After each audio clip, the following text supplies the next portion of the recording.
Hi!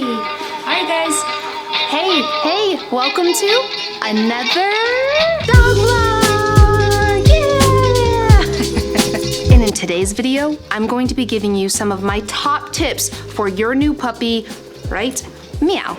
We're jumping in head first because you just got a new puppy and you have questions and you want to make sure that your puppy grows up to be the most successful, cutest, fluffiest, most well-behaved dog on the block, and that's what I'm gonna help you with. Number one, what you wanna make sure with your new puppy, and you can do this even before you bring your puppy home, and that is find yourself, if at all possible, a local holistic veterinarian, a veterinarian that believes in natural, whole approaches to caring for your dog.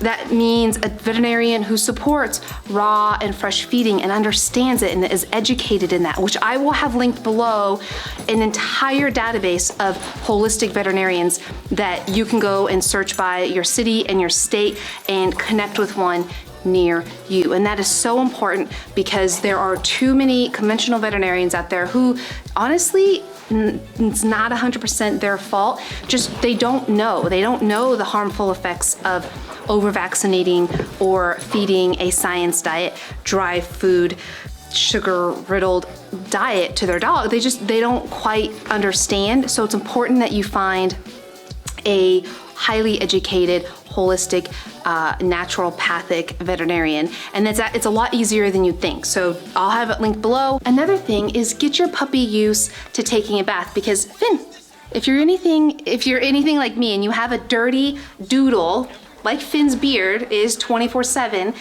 your dog's gonna need a bath when they get older. And if the first time you give them a bath is at 6, 8, 9, 10, 12 months old, they might be scared. You might have a handful on your hands and that's not fun. So when they're young, get them used to having, water on them and near them, because you know what? My dogs get dirty and they need to have baths. So it's much easier since I gave them baths when they're puppies and they're used to it now than if I would have waited. Guys, I also highly recommend that you start crate training your puppy and getting them used to being in the crate, which I have a video linked up here on how, and I find it so valuable to start when they're young. I think you'll find value in that as well, so definitely do not wait, start that right now. Also, I'm asked quite frequently, well, how early can I start obedience training and working on tricks and things like that? Today. My answer, in my opinion, is today. Obviously, a very young puppy is not gonna have an attention span or ability to learn as well as a 9, 10, 11, 12-month-old dog, but you can start today. You can start with practicing on basic sits, structure, and routines within their daily schedule. You can practice, basic downs and what no bite means, things like that are all very important, that yes, you can start today. There's no magic age at which you have to wait to start working with your dog on basic obedience. Today is the day, right now. In fact, I would go so far as to say that is one of the most important things you can do for your puppy today, other than feeding them a whole fresh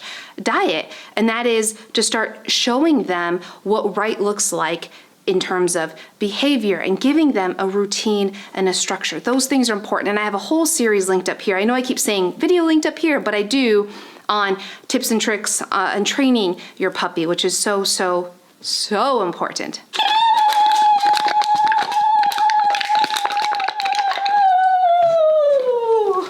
In case you're wondering what that was. Sorry, that was my failed attempt of making a very loud, obnoxious noise. But my point is, hold on, let me get rid of this can. My point is, for another top tip with your new puppy, is to make a lot of noise.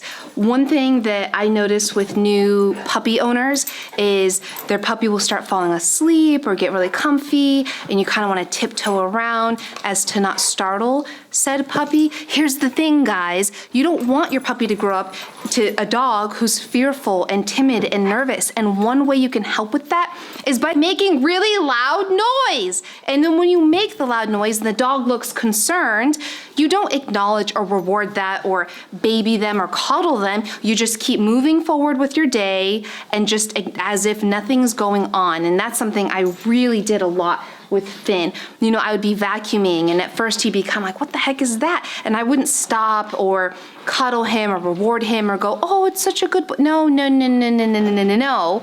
Because if you do that, you're teaching your puppy that, yes, you should be scared.